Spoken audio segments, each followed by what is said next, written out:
பேசின வார்த்தைகள் நான் நன்றியுள்ளவனாக இருக்கிறேன். தேவன் நம்மை ஒரு விடுதலையின் வாழ்வுக்கு தான் நம்மளை அழைத்திருக்கிறார். எல்லா விதத்திலையும் நாம் விடுதலையாக்கப்பட்டவர்களாய் எல்லா விதமான இருளிலிருந்து நம்மளை விடுவிக்கும்படி தான் இயேசு கிறிஸ்து இந்த பூமிக்கு வந்தார். சத்தியத்தை அறிவீர்கள், சத்தியம் உங்களை விடுதலையாக்கும். வாசித்த வசனத்தில் 32 சத்தியத்தை அறிவீர்கள், சத்தியம் உங்களை விடுதலையாக்கும். நான் விடுதலை ஆகலைன்னா நான் சத்தியத்தை அறியலை அப்படிங்கிறது தான் அவனுடைய நிஜமான உண்மை.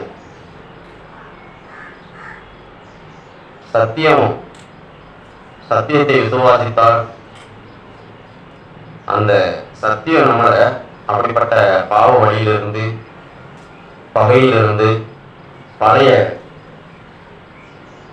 ஜென்ம வாழ்விலிருந்து நம்மளை விடுதலை ஆக்கிறோங்கிறது அது உத்தரவாதமுள்ள வார்த்தை. யாரெல்லாம் விசுவாசிக்கிறாங்களோ, யாரெல்லாம் உண்மையாய் தேடுகிறார்களோ அவர்களும் விடுதலை அடைவாங்க. அவங்க மேல அவங்க ஜனங்கள் பழைய குற்றத்தை அவன் மேல சுமத்திக்கிட்டே இருக்கலாம். ஒருவன் திருடனா இருந்தால் அவனை திருடனே சொல்லிக்கிட்டு இருக்கலாம். எல்லாருமே ஒரு ஒழுங்கீனமான சகோதரியாருன்னா ஒழுங்கீனமான சொல்லிக்கிட்டு இருக்கலாம். ஆனா தேவன் அவங்க தேவனிடத்துல சரண் அடைஞ்சிட்டாங்கன்னா அவங்கள தேவன் விடுதலை ஆகிறார். அப்புறம் ஜனங்கள் அவங்க அப்படியே சொல்லிக்கிட்டே இருந்து கடைசிக்கு அவங்க துக்கித்து அவங்க சொல்வதை நிறுத்திறாங்க. பெரிய ஆச்சரியமா தான் இருக்கு. அந்த ஆரம்ப அதிலேயே யோவான் 8ஆம் அதிகாரத்துல இங்க நம்ம வாசிக்கிறோம். சத்தியத்துக்கு வந்து கீழ்ப்படிஞ்சு என்னைய விடுமையும் ஆண்டவரே சொல்லி கதர்ன அந்த பாவ ஸ்திரிய தேவன் விடுதலை பண்ணிவிட்டார். சட்டத்திட்டத்தெல்லாம் கொண்டு வந்து அவங்களை கொள்றதுக்கு திட்டமிட்டாங்க. அது நிமித்தம் தேவனையும் குற்றப்படுத்த நினைச்சாங்க. ஆனா தேவன்கிட்ட அவங்களுடைய தந்திரமெல்லாம் பலிக்கல.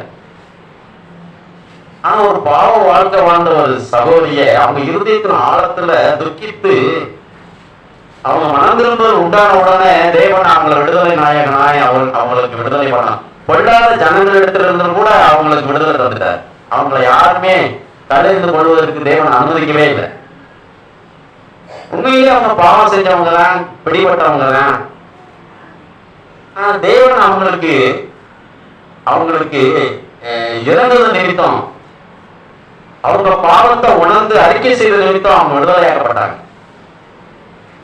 இது நம்முடைய வாழ்க்கையும் அது ரொம்ப சாத்தியம், 100% சாத்தியம். நம்முடைய வாழ்க்கையை நாம் தேவ சமூகத்தில் போய் என்னுடைய பாவத்திற்காக, என் குடும்பத்தில் நடக்கிற அன்றாட என்னுடைய மனுஷிகமான யுத்தங்களுக்காக, என் மனைவிட்டையோ என் கணவன்கிட்டையோ என் பிள்ளைகள்கிட்டையோ ஒரு பிசாசின் ஆவியோட செயல்படுகிற அந்த நாதிசத்துக்காக நான் எப்படி தேவன்கிட்ட துக்கப்பட்டேன்னா, நான் மனதின் ஆழத்துல இருந்து துக்கப்பட்டேன்டா, எனக்கு கண்டிப்பா தேவன் விடுதலை தருவார். கெட்டவனுடைய வாழ்க்கை தான் பாக்குறோம். பந்தியின் தவிடத்துங்கிற உச்சமான ஒரு கீழ் இழி நிலைக்கு போனார் அவர். அங்கே அவன் துக்கித்த, அங்கே அவருடைய தகப்பனுடைய அரவணைப்பையும் அன்பையும், அங்கே பிள்ளை இல்லாதவர்களும் திருப்தியாய் சாப்பிடுகிறதையும் அவர் உணர்ந்தார். பிள்ளை இல்லாத அவங்க தகப்பனுக்காரங்களாம் பிள்ளைகளே இல்லை, அங்க இருக்கிற வேலைக்காரங்களாம் பிள்ளைகளே இல்லை. ஆனால் அவங்க உண்ணுவதையும் உடுத்துவதையும் சொந்த குமாரை இங்கே துக்கித்தார். அதை நினைச்சு பிள்ளை இல்லாதவங்களுக்கே என் தகப்பன் போஷிக்கிறாரே, உடுத்தி வைக்கிறாரே, அப்படி சொந்த குமாரை இப்படி பண்டியின் தவறு திங்கிறனே, ஆழமான ஒரு துக்கம் தகப்பனிடத்துல போய் சேர்த்துச்சா. நீங்கள் நானும் இதேதான். என்னுடைய அனுதின வாழ்க்கையில நான் சம்பாதித்த ஆதாமின் சுவாபம் எனக்காக என்னை நானே ஆராதிப்பது, எனக்கு நானே நீதிமான் என்று சொல்லிக் கொள்வது, என்னை நானே நல்லவன் என்று சொல்லுகிற ஒரு பொல்லாத ஆவி.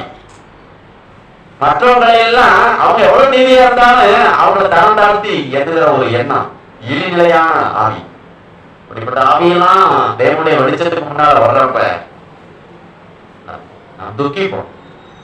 இந்த சகோதரி அவங்களுடைய பாவ வழியிலிருந்து தேவனால் விடுவிக்கப்பட்டது போல நம்முடைய பழைய வாழ்வில் இருந்தோம்,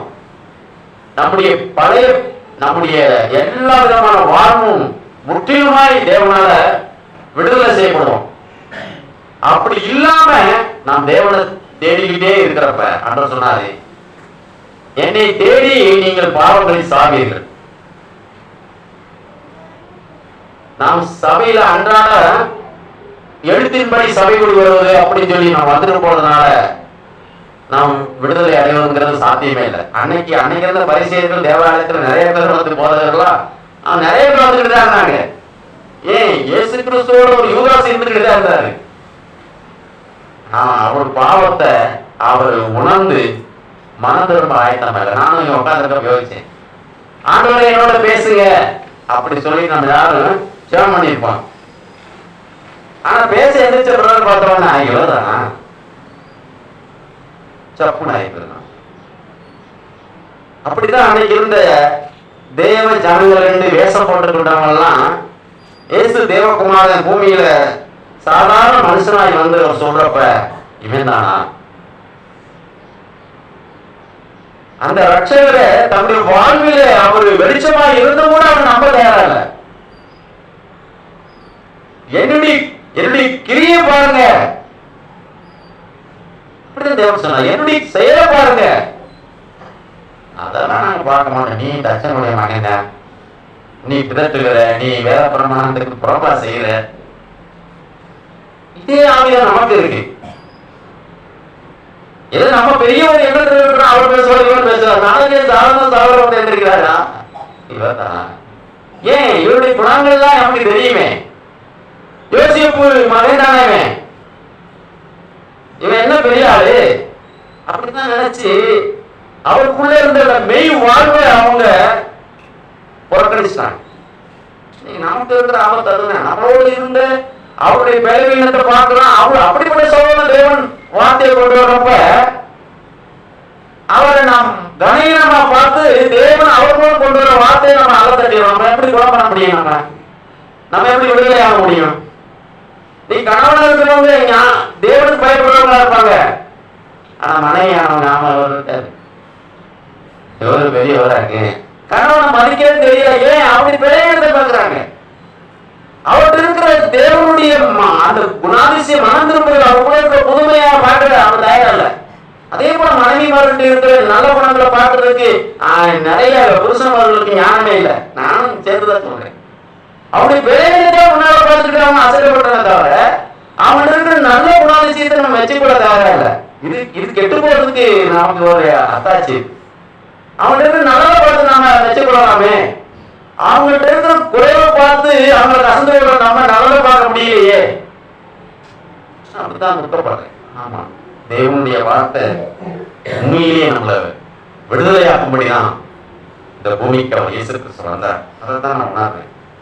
அப்படி இல்லைன்னா நான் தேவாலயத்தில் இருந்து கொண்டே, தேவ சமூகத்தில் இருந்து கொண்டே நாம் தேவனுக்கு தூரமானவர்களாய், தேவனுடைய வழியை அறியாதவர்களாய், இருள வாழ்றவர்களாக இருப்போம். ஆனா நம்ம ஒருத்தர் இருள வாழ்வோம்னு சொன்னா கூட அதை ஏற்றுக்கொள்றதுக்கு நமக்கு மனசு இருக்காது. ஏன்? நமக்குள்ள ஒரு இருமாப்பு. ஏன்னா நாம் தாழ்மையா இருந்தாதான் யார் சொல்லவும் நாம சிந்திக்க முடியும். யாருன்னு சொன்னா யாரு கூட நன்மை வந்தாலும் அதை ஏற்றுக்கொள்றதுக்கு மனசு எப்படி வரும்? தாழ்மையான ஆவி இல்லாத. நாம் தாழ்மையா ஆவி இல்லாம இருக்கிறப்ப யாருக்கு நன்மை வந்தாலும் நம்ம புறக்கணிச்சிடும். ஏன்னா நம்ம பெருமையா இருக்கிறோம், நான் சரி என்று நினைக்கிறோம். அப்படிதான் அன்னைக்கு இருந்த அந்த பரிசீலனை ஆண்டவரோட வழக்காடுனாங்க. எப்படி எங்களை விடுதலையாக்கன்னு சொல்றீங்க? என்ன நினைச்சு தரீங்க நீங்க? அப்படிதான் ஆண்டவர்கிட்ட வழக்காடி அவரை ஜெயிக்க முயற்சித்தார். நம்முடைய ஆவியை நம்ம சோதிச்சு பார்க்கணும். தேவனுடைய ஆவி நமக்குள்ள இருந்துச்சுன்னா யார் மூலமும் எனக்கு போதிக்க முடியாதவங்க, நீங்க யார் மூலம் என்னை குணப்படுத்த முடியும்? யார் மூலமும் என்னைய திருத்த முடியும்? நீங்க யார் மூலமும் எனக்கு புத்திமதி நீங்க தர முடியும். எல்லா விதத்திலையும் நான் குணமடைய முடியும் ஆண்டவரே. இதுதான் தேவனுடைய ஞானத்தை பண்றவங்க அப்படின்னா. பிரியமான தேவன் பேசின வார்த்தைக்காக நான் நன்றியுள்ள மனுஷனா இருக்கிறேன். ஆண்டவர் நம்ம எத்தனையோ விதத்துல இருந்து நம்மளை விடுதலையாக்கி மற்றவங்களுக்கு சாட்சியாய் மாதிரியா இருக்கும்படி வைத்திருக்கிறார். நான் உணர்றேன். அந்த மாதிரியான வாழ்க்கை மேல எனக்கு இச்சை இருக்கா, விருப்பம் இருக்கா? என்னுடைய மாதிரியற்ற வாழ்வுக்காக நான் மிகுந்த துக்கப்படுறேன். நான் ஒரு பாசாங்கு செய்யறவனாய் இருக்கதான் ஏவப்படுறேன். அப்படிதான் சொல்லப்படுது. நீங்க மண்ணிலிருந்து உண்டானவர்கள், மண்ணுக்கேற்ற குணாதிசயம் தான் அவருடைய இருக்கும்.